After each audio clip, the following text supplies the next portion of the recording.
Mormones son una de las iglesias que predican que nosotros debemos cuidar nuestro cuerpo, debemos abstenernos de fumar, de tomar y de comer cosas inmundas. Yo soy adventista porque no creo en la inmortalidad del alma. ¿Es correcto? Sí, pero también ¿qué pasa? Quedo como que me queda faltando. ¿Por qué? Los testigos de Jehová también creen en el estado que los muertos están muertos y nada saben. Y la respuesta más común que da la gente es: yo soy adventista porque tengo que predicar el evangelio. ¿Y qué evangelio vamos a predicar? Es por eso que en esta mañana, y lo voy a hacer, me nació en mí la necesidad de predicar esto, porque hace unos meses entré en debate con una persona que no es adventista. Y tengo que reconocerlo, que la verdad me descuidé en no estudiar mis creencias, mis doctrinas, en reafirmarme, y me vi un poquito fuera de base, como decimos por ahí. Nosotros como adventistas tenemos una doctrina que nos diferencia de las demás iglesias, y eso es en gran parte lo que nos hace adventistas. ¿Cuál es? La doctrina del santuario. La forma como yo entiendo el santuario. Y vamos a ver en esta mañana cómo el mensaje de los tres ángeles es una proclamación del mensaje del lugar santísimo. Vamos a iniciar recordando los pasos de los lugares de los que se compone el santuario. ¿De cuántos lugares se compone el santuario? Bueno, ya respondimos mal. Me dicen que 2 y me dicen que 3. El santuario se compone de 4. ¿Por qué? Ya empezamos mal. Se compone de 4 lugares. ¿Dónde empieza el santuario? El santuario empieza en el campamento.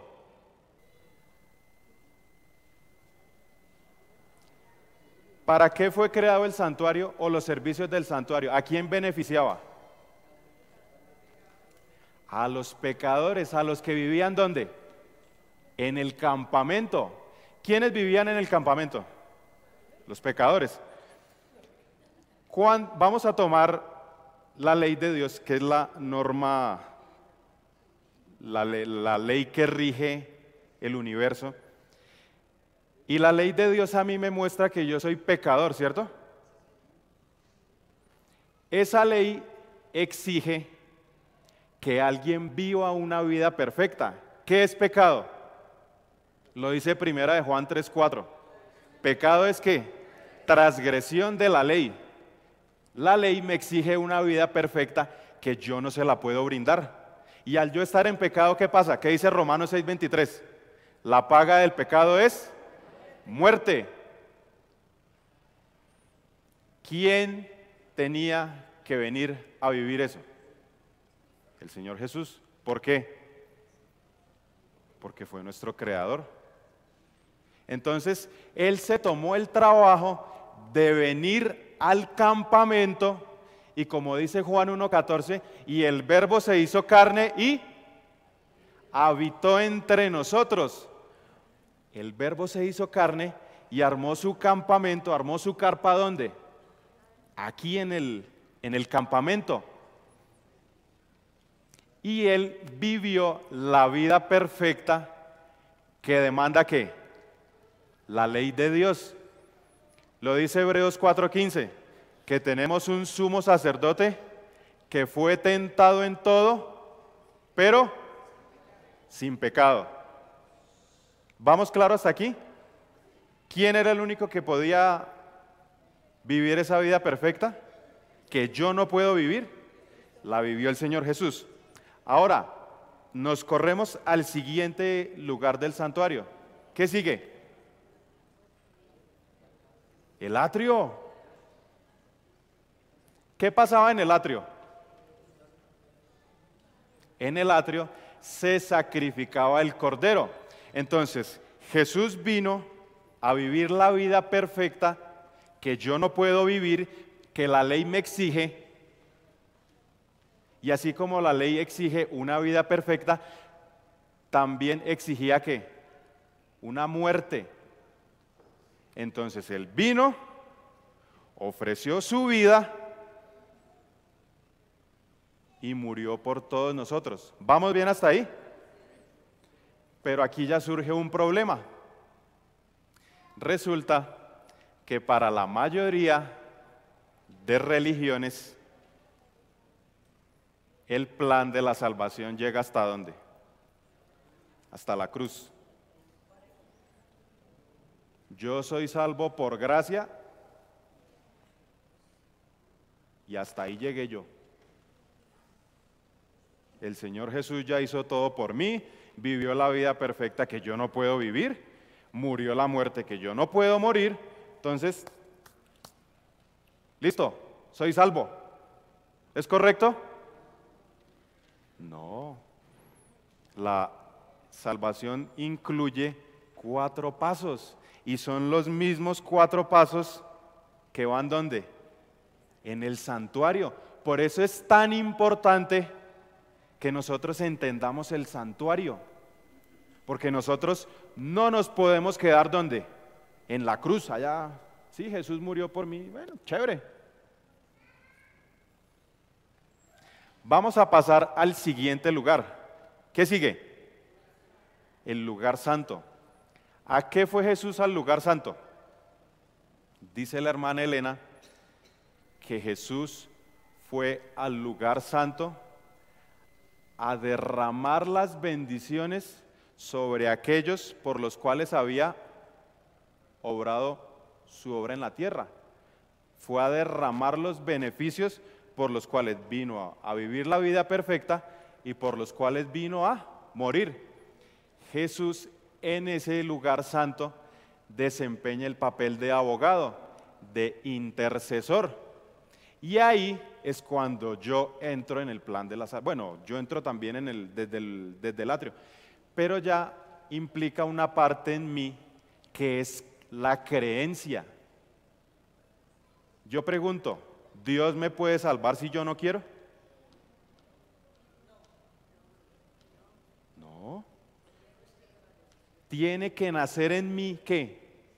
El deseo de aceptarlo. Obviamente, partamos de una base, que Jesús realiza la obra en nosotros por medio de ¿quién? Del Espíritu Santo. El Espíritu Santo es quien nos convence de pecado, y por medio de la obra del Espíritu Santo y por medio del Señor Jesús, nosotros somos aceptos ¿ante quién? Ante el Padre. Pero yo tengo que estar convencido de que pequé. Tengo que estar convencido de que necesito la vida perfecta que el Señor Jesús vivió y que necesito la muerte que Él sufrió. ¿Qué dice Juan 3:16? Porque no lo sabemos todo de memoria, ¿cierto? Porque de tal manera amó Dios al mundo que ha dado a su Hijo unigénito. ¿A cuántos vino a salvar Jesús? A todos. ¿Y todos se van a salvar? No, viene la diferencia. Viene de lo que se olvidan la mayoría de denominaciones. Dice, para que todo aquel que en el ¿qué? Sea salvo más, no se pierda más, tenga vida eterna. ¿Quién? ¿La salvación es individual o no es individual? ¿Quién es el que tiene que hacer esa obra? Yo soy el que tengo que creer en un Jesús que vivió una vida perfecta, que realizó un sacrificio por mí y ¿qué está haciendo? Intercediendo ante el Padre. Ahora nos vamos a mover al último lugar del cual se compone el santuario, y es el que hace la diferencia, la distinción de nosotros como adventistas. Nos vamos a mover al lugar santísimo. Vamos a buscar Daniel 8:14.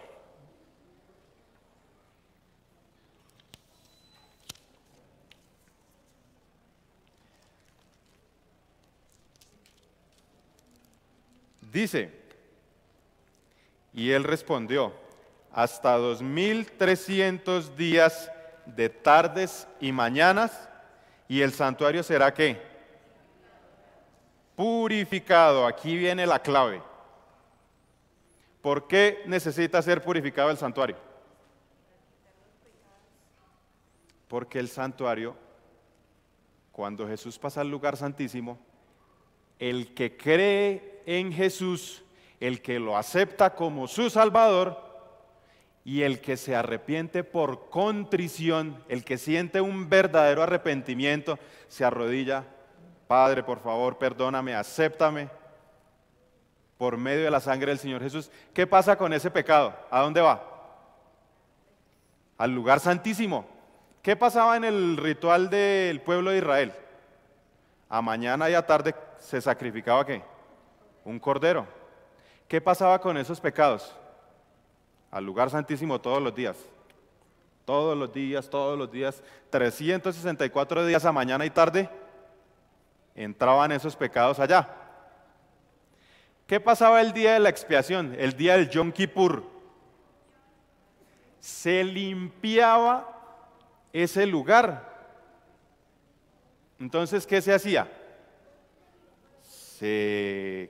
Obviamente se hacía un sacrificio, pero ya se escogían 2 machos cabríos. Uno era sacrificado en representación ¿a quién? A Jesús. ¿Qué se hacía con el otro? El sacerdote entraba, hacía la expiación por el pueblo y esos pecados eran sacados del santuario, del lugar santísimo, e iban ¿a dónde? Se descargaban en el macho cabrío que quedaba vivo. ¿Qué es expiación? Limpiar. Eso es expiación. Y ese macho cabrío era enviado ¿a dónde? Se lo llevaba un sacerdote al desierto y hasta que se muriera. Es necesario también limpiar el santuario celestial, el lugar santísimo. Sí. Vamos a dejar una cosa en claro. Los pecados que entran al lugar santísimo son los pecados del que se arrepiente. El que no se arrepiente, ¿dónde está el pecado? Aquí en la tierra. ¿Por qué? Porque no reclamó a Jesús como su Salvador. Y si no reclama a Jesús como su Salvador, no acepta el sacrificio y por ende sus pecados no van a ir al lugar santísimo. Porque a Satanás le interesa que nos perdamos, que no confesemos diariamente nuestros pecados. ¿Por qué le interesa?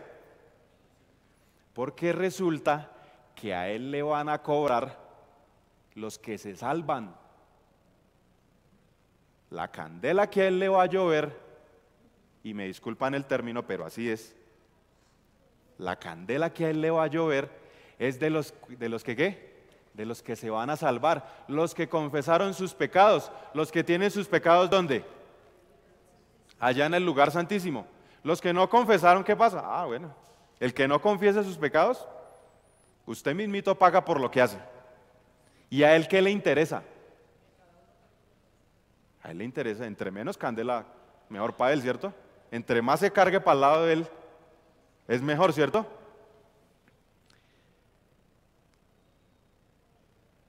Nosotros, como cristianos, tenemos la necesidad de vivir un cristianismo genuino y auténtico. Lo vamos a ver en el libro de Mateo, el capítulo 7 y el verso 21.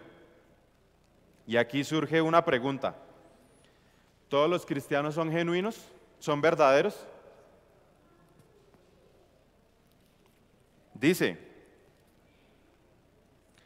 no todo el que me dice, Señor, Señor, entrará en el reino de los cielos, sino el que hace ¿qué?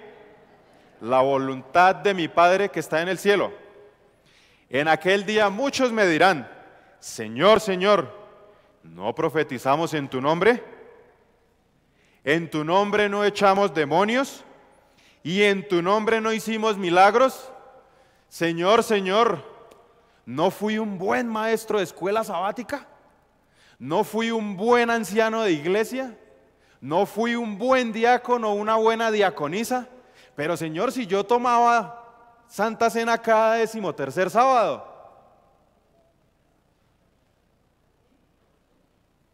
Y, muy bien, ¿y me sirve o no me sirve? ¿Qué dice que hay que hacer? No todo el que me dice Señor, Señor, sino que ¿qué? El que hace la voluntad de mi Padre. ¿Y qué les va a decir Jesús? Apartados de mí, no os conozco, obradores de maldad. ¿Qué pasa con ese tipo de cristianos? Por el hecho de decir Señor, Señor, ¿eran cristianos? No. Aparentaron ser cristianos, aparentaron reclamar los beneficios del sacrificio de Jesús.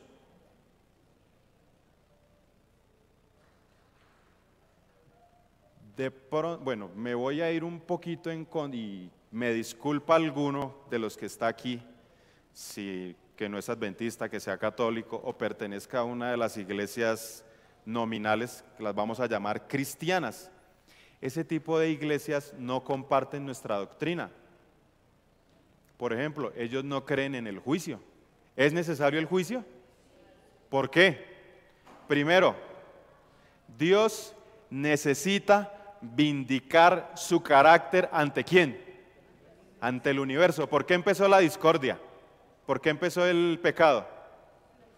Porque Satanás se rebeló y acusó a Dios que su ley no era ¿qué? Perfecta, no era justa, que no era un Dios justo. ¿Qué hace él en el juicio? Reivindica su carácter.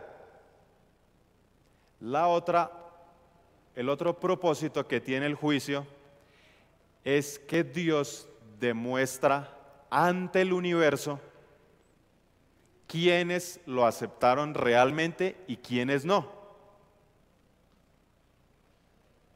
¿Vamos captando hasta ahí? Él necesita demostrar quién es verdaderamente cristiano y quién verdaderamente se arrepintió de corazón y lo aceptó como su Salvador, y sus pecados fueron ¿a dónde? Al lugar santísimo.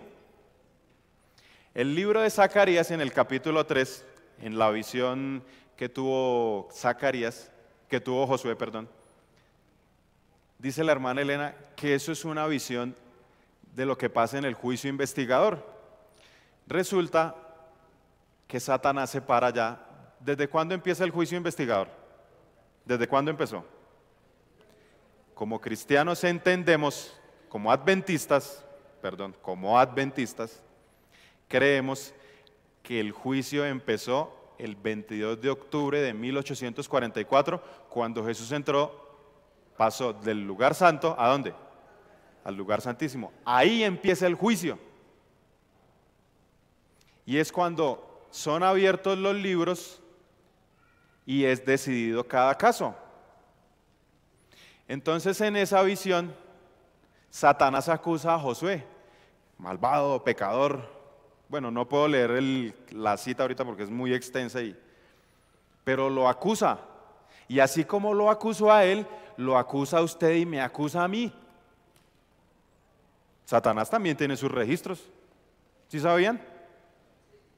Está allá ante el juicio y bueno, llegamos al nombre de Jason Ferreira. Dice, uy, pero es que ese Jason Ferreira era terrible.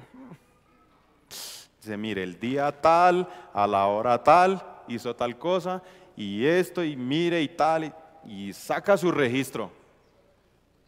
Y nos reclama, así como reclamó el cuerpo de Moisés. Dice, ese pecador es ¿quién? Mío. Pero viene lo más hermoso y maravilloso que nos pueda pasar. ¿Quién viene por el otro lado? Jesús. Dice, momentico. Dice, sí. yo le acepto que Jason hizo esto, hizo esto, hizo esto, hizo esto, hizo esto. Sí. Pero,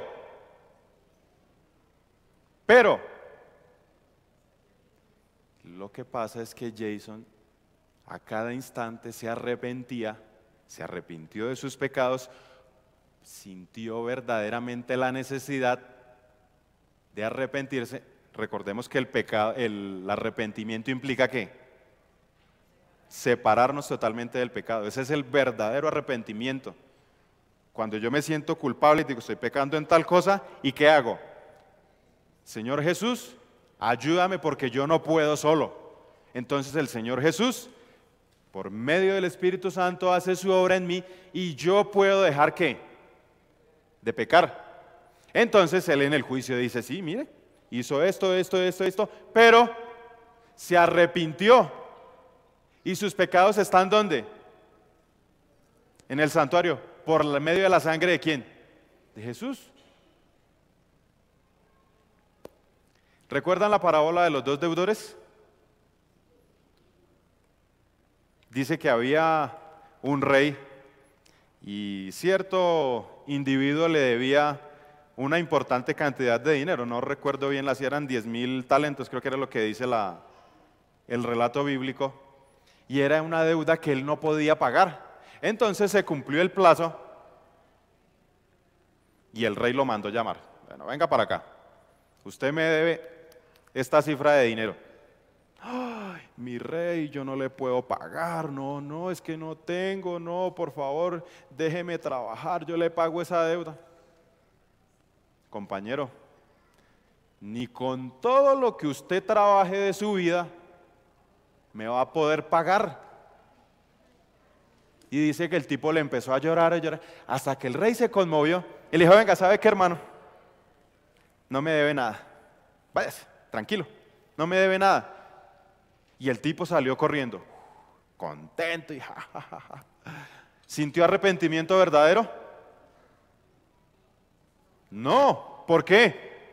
Porque al salir se encontró a otro que le debía ¿cuánto? 100 denarios. En esa época el salario mínimo era un denario por día. Entonces, al que debía poco, le bastaba trabajar 100 días para pagar su deuda, ¿cierto? Sin derecho a comer ni a nada más. 100 días trabajando para pagar su deuda. ¿Era una deuda pagable? Sí. ¿Y qué hace el primer individuo? Dice que lo coge por el cuello y págueme. No, pero no tengo con qué, déjeme trabajar. No me importa, págueme. ¿Y qué pasó? Lo hizo encarcelar. Resulta que el rey se entera de la actitud de este señor y lo llama y le dice, venga para acá. Explíqueme lo siguiente.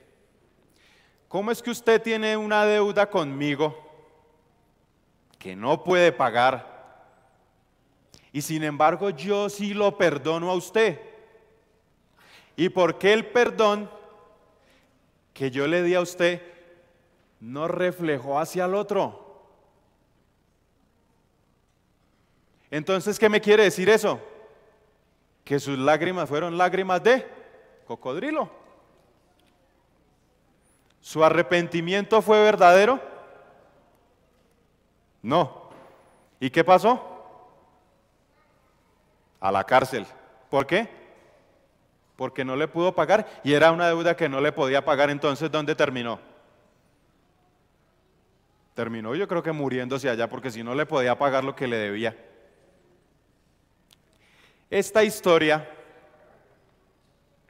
lo que me quiere decir es que en el juicio investigador los casos son revocables. ¿Se puede revocar el caso de alguien que ya fue declarado salvo? Sí, señor. Ahí lo acabamos de ver. ¿Qué tengo que hacer yo diariamente mientras la puerta de la gracia esté abierta? Todos los días estar ¿qué? Confesándome, confesando y sintiendo verdadero arrepentimiento. Ahí desvirtuamos otra falsa doctrina de que una vez salvo, siempre salvo. ¿Eso es verdad? No, señores, eso no es verdad. Tenemos que vivir una vida piadosa. Tenemos que vivir en santidad todos los días hasta cuando Jesús diga, consumado es. Y dice Apocalipsis que el que siga bueno, siga siendo bueno, y el que es justo, practique la justicia, y que el que es malo, ¿qué? Siga siendo malo y piérdase porque ya no hay nada más que hacer. Tengo que sentir cada día la verdadera necesidad de arrepentirme. Ya entrados en este contexto de lo que es el santuario, la obra intercesora de Jesús, nos vamos a entrar con el mensaje de los tres ángeles. ¿Por qué? Porque el mensaje de los tres ángeles es la proclamación del mensaje del lugar santísimo. Por eso vuelvo a la pregunta que hice. ¿Por qué somos adventistas? Yo soy adventista. Ojo bien a lo que voy a decir.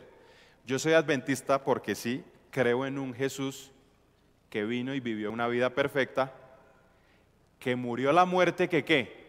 Que me tocaba a mí, que intercede por el Padre y que en el lugar santísimo, en el juicio investigador, sigue intercediendo por mí. Amén, muy bien. Ese es el Evangelio. Pero al yo recibir ese Evangelio, también asumo ¿qué? Una responsabilidad. Y eso es lo que me hace a mí adventista. Al hacerme yo adventista, tengo la necesidad, tengo, por decirlo así, la orden divina de proclamar que desde 1844 para acá se está llevando en el cielo ¿qué? El juicio investigador. Y ahí es donde entramos en el mensaje de los tres ángeles. ¿Qué me hace a mí adventista? Promulgar ¿qué? El juicio.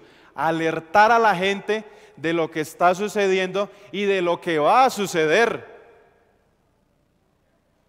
Yo no puedo descender a las aguas bautismales, creer en la doctrina que creo yo, creer en los mensajes de los tres ángeles, creer en la obra que hace el Señor Jesús y quedarme sentadito ahí en la silla, calentando silla, como decimos por ahí, o quedarme en el patio hablando y coger el cristianismo como lo cogemos muchas veces, como muy light, como muy chévere. Y como le escuché un día a alguien, estamos llenos de evangelio. Cuando usted se sienta y se come un almuerzo así bien poderoso así, ¿qué le pasa? Le queda a usted la barriga así, ¿y qué le da? Le da una pesadez y usted se sienta y echa su siesta. Y estoy satisfecho, ¿cierto? Y el sueñito porque, qué delicia. Eso es lo que tengo que hacer. No puedo llenarme de evangelio y sentir esa pesadez y dormirme. No puedo. Tengo que inmediatamente, ¿qué? Hablarle a otros. Y nos vamos a ir para el libro de Apocalipsis, capítulo 14, versículo 6.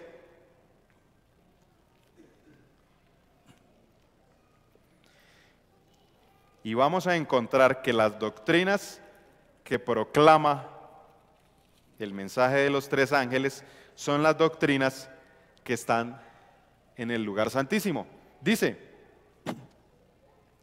entonces vi otro ángel que volaba por el cielo con el evangelio eterno para predicarlo a los que habitaban en la tierra, a toda nación, tribu, lengua y pueblo.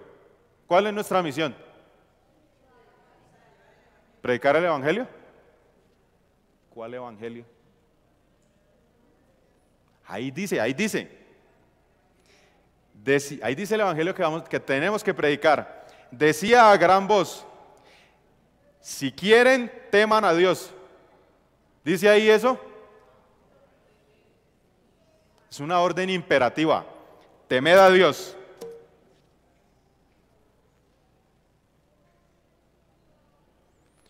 Generalmente, cuando en la Biblia se menciona temed a Dios, se menciona con guardar sus mandamientos.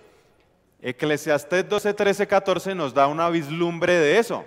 Dice, el fin de todo discurso oído es que, teme a Dios y guarda sus mandamientos, porque esto es el todo del hombre, porque Dios traerá toda obra a juicio, conjuntamente, sea buena o sea mala. ¿Qué es temer a Dios? Guardar los mandamientos. Eso es temer a Dios. Pero además vemos que también en ese versículo me habla de ¿qué?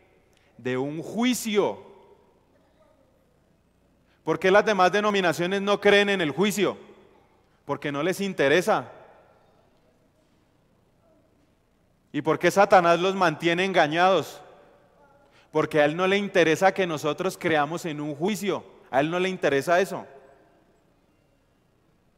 A él le interesa es adormecernos y tenernos ahí como los tiene a ellos, y me disculpan, pero así los mantiene, adormecidos, creyendo en falsos reavivamientos y creyendo en falsos milagros. Y como decía el versículo que leímos en Mateo, Señor, ¿no hicimos en tu nombre milagros? ¿Hacen milagros? Sí, aparentemente sí. Y profetizan y bueno. ¿Eso está bien? No. Ellos dicen que la ley quedó abolida ¿dónde? En la cruz. A lo largo de este trimestre hemos visto, a lo largo de este trimestre en el estudio de la escuela sabática, hemos visto la importancia que tiene la ley de Dios y que la ley de Dios no fue clavada en la cruz. Porque cuando entramos al lugar santísimo, ¿qué es lo primero que vemos? El arca. ¿En el arca qué hay? ¿Qué hay adentro? Están las tablas de los 10 mandamientos. Y dentro de los 10 mandamientos, ¿cuál es el que resplandece? El mandamiento del sábado. Sigue diciendo, dadle gloria. Dadle gloria. ¿Qué es dar gloria?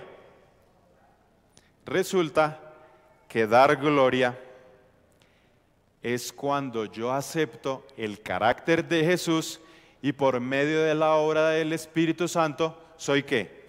Transformado.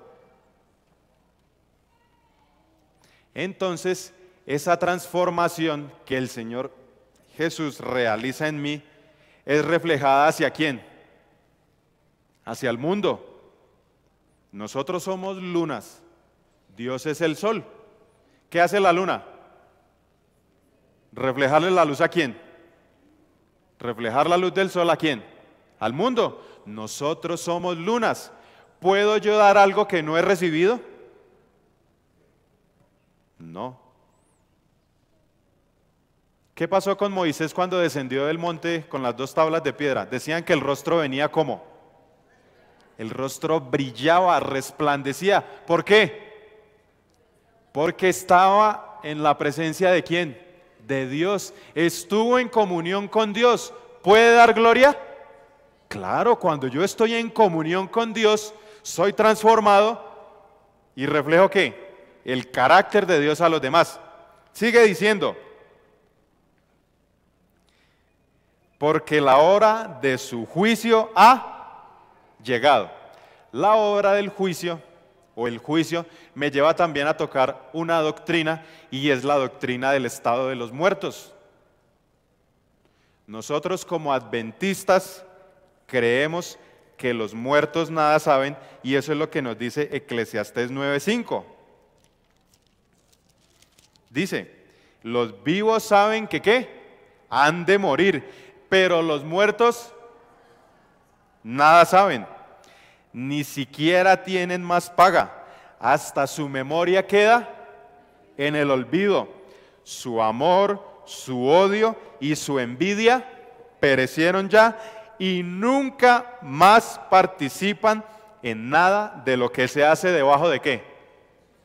Del sol. Entonces podemos desvirtuar la otra falsa doctrina de que el que es bueno y el que se muere y es bueno va ¿para dónde?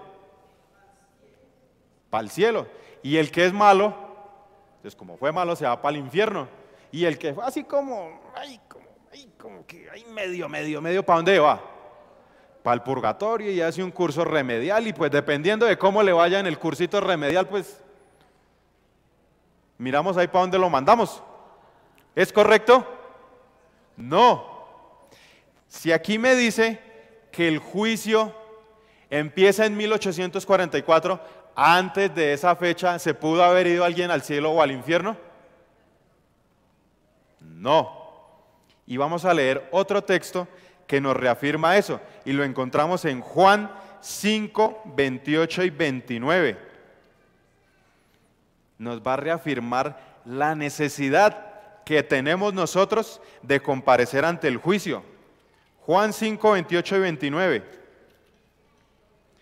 No os maravilléis de esto, porque vendrá la hora cuando los que están en los sepulcros oirán su voz. ¿Los que están dónde?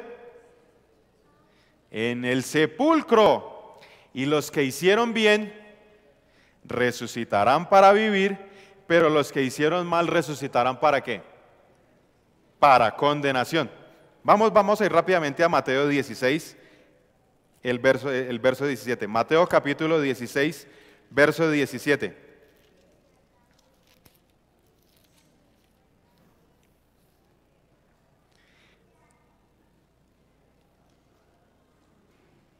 Perdón, tengo mal la cita.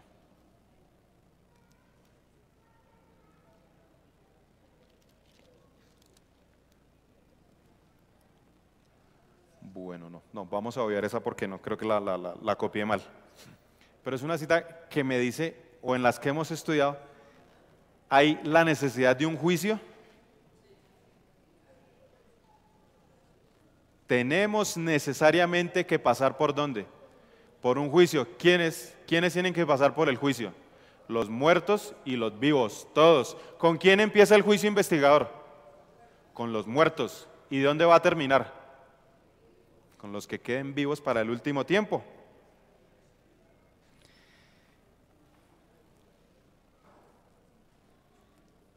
Para hacer el resumen, ¿qué me dice el mensaje del primer ángel?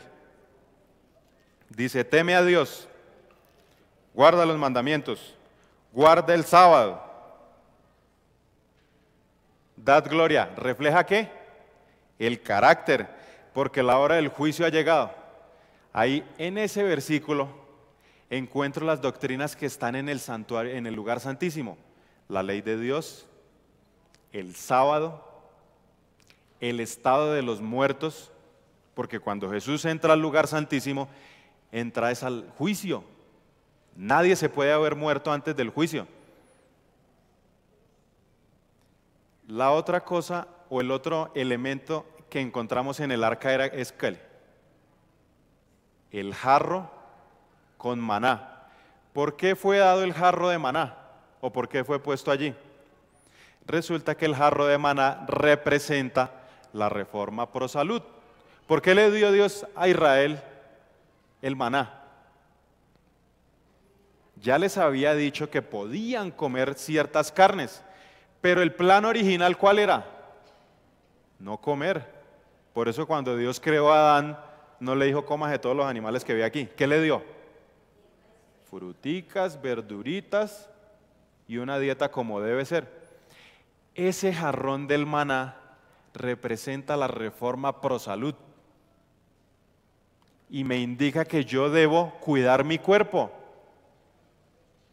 que no es como ellos pregonan, que tengo el pedacito de lechona, el pedacito de puerco, la cervecita, el cigarrillo, y que entonces si yo pido la bendición de Dios, eso automáticamente se purifica. ¿Es verdad o no es verdad? No es verdad. Entonces si vemos las doctrinas que hay acá, cómo son la exposición del mensaje del lugar santísimo, son las doctrinas que encontramos allá en el lugar santísimo. Las doctrinas que nosotros creemos y aceptamos y que ellos no quieren creer. Y viene la segunda parte, versículo 8, Apocalipsis 14, versículo 8. Viene el mensaje del segundo ángel. Un segundo ángel le siguió diciendo: ha caído la gran Babilonia, la que ha dado de beber a todas las naciones del vino del furor de su fornicación. ¿Qué es Babilonia? Apocalipsis 16:13 lo dice. Y vi salir de la boca del dragón, de la boca de la bestia y de la boca de el falso profeta, 3 espíritus inmundos a manera de ranas. ¿De qué se compone Babilonia? Del dragón. ¿Quién es el dragón? Creemos y entendemos que el dragón es Satanás, pero también representa los poderes civiles con los que Satanás ataca o ha atacado a los hijos de Dios y atacará a los fieles al fin del tiempo. Por eso en Apocalipsis 12, cuando dice que la mujer estaba a punto de dar a luz, se paró al lado de ella, ¿para qué? Para tratar de matar ¿a quién? A su hijo. ¿A quién iba a tratar de matar Satanás? Al Señor Jesús. Y el diablo estaba parado al lado del Señor Jesús con cachos, con rabo, con tridente. ¿Sí? No. ¿Qué usó él? El poder civil de Roma para matar a Jesús. La promulgación de Herodes, que los niños menores de 2 años debían ¿qué? Morir. Ese es el medio que usa Satanás y que va a usar hacia el fin del tiempo para acosar a los escogidos. La bestia, ¿quién es la bestia? La iglesia romana. ¿Quién es el falso profeta? El falso profeta es la bestia que describe Apocalipsis 13, que sube ¿qué? De la tierra. Es el protestantismo apóstata, es el que tergiversa todas las doctrinas que están expuestas ¿dónde? En el santuario. ¿Cuál es la invitación a salir de Babilonia? Dice que en Apocalipsis 18 dice: salid de ella, pueblo mío, y no participéis de ¿qué? Apocalipsis 18, verso 4. Salid de ella, pueblo mío, para que no participéis de sus pecados y no recibáis sus plagas. ¿Cuál es el vino de Babilonia? Sus falsas doctrinas.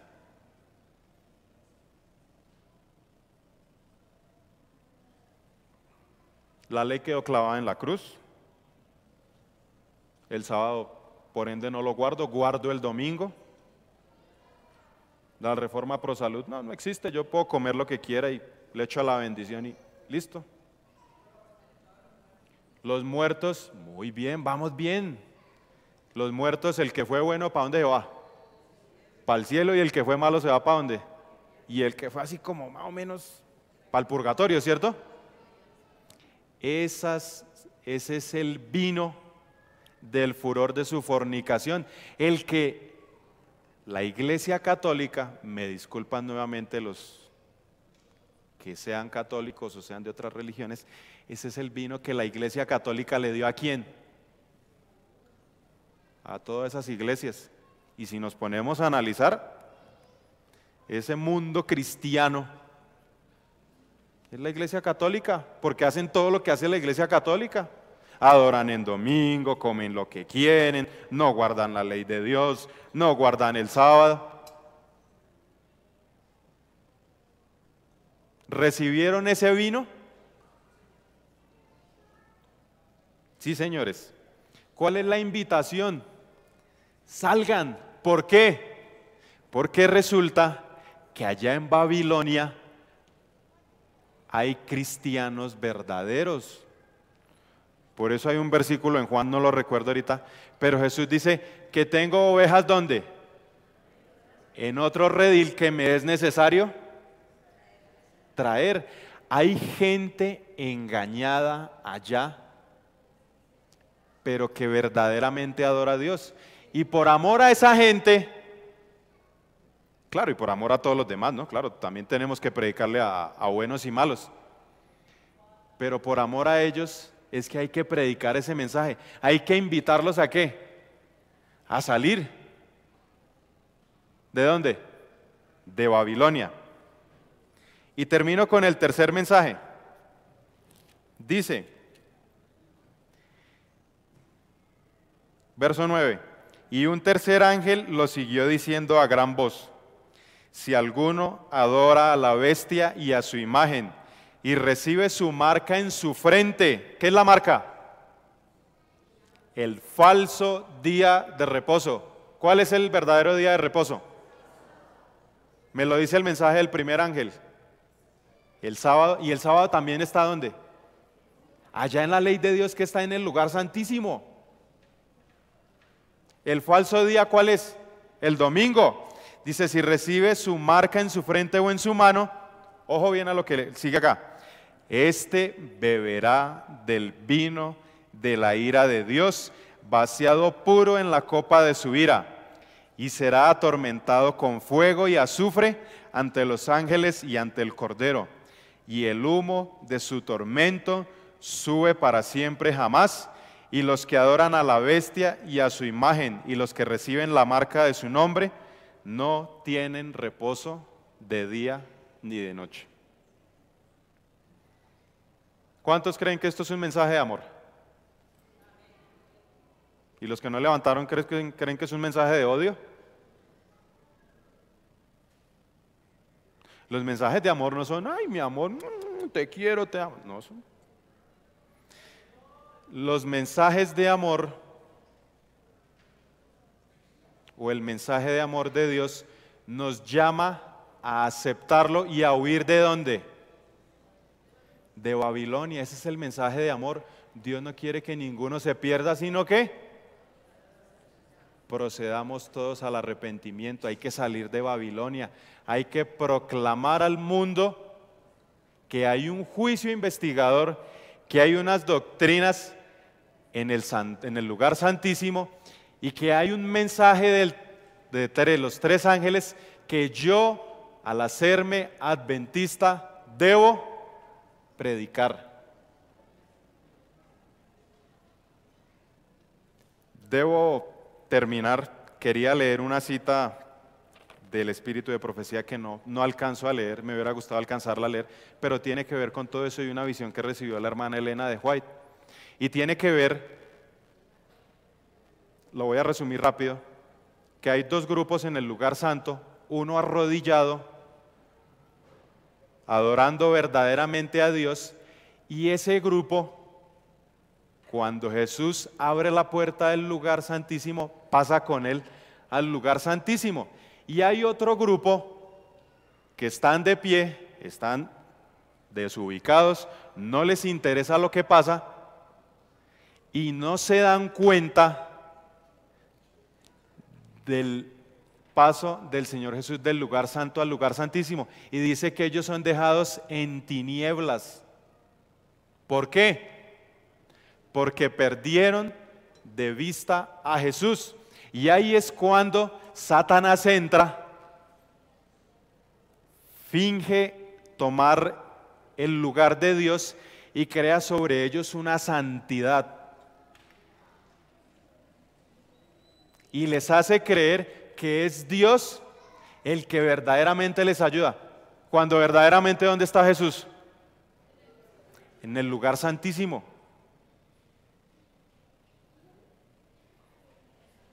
Les voy a invitar a que nos coloquemos de pie, porque es necesario y es menester que seamos conscientes de la obra que tenemos que hacer.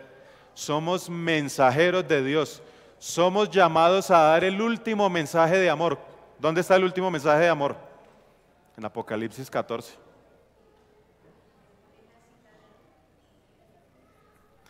Vamos a orar. Amado Padre, en esta mañana hemos visto que eres un Dios de amor. Pero también, Señor, a veces reconocemos que nos dormimos como cristianos, nos dormimos, Señor, como adventistas, porque, Señor, hemos descuidado el mensaje que tú quieres que llevemos. Pedimos, Señor, la bendición de nuestro Santo Espíritu, que, Señor, renazca en nosotros la necesidad de predicar al mundo, que hay un juicio en este momento que se está llevando a cabo y que, Señor, tú quieres salvar a todos y que ninguno se pierda. Señor, este mundo no da más, cada día lo vemos, vemos señales, la naturaleza, Señor, se manifiesta, también los poderes políticos se manifiestan. Cada día, Señor, este mundo es más oscuro y este mundo, Señor, necesita de ti. Por eso necesitamos, Señor, ser transformados, necesitamos, Señor, estar listos para cuando tú regreses poder ir compartir contigo en el reino de los cielos y también compartir la vida eterna. Gracias porque nos ama, porque nos cuida y permítenos, Señor, cada día estudiar este mensaje, atesorar nuestras doctrinas y cuando, Señor, llegue el tiempo de defenderlas, que está más cercano que cuando creímos, Señor, por medio de tu bendición y tu obra y la del Espíritu Santo, podamos salir victoriosos. Quédate a nuestro lado en este resto de mañana, lo agradecemos en el nombre de nuestro Señor Jesús. Amén. Señor les bendiga, pueden sentarse.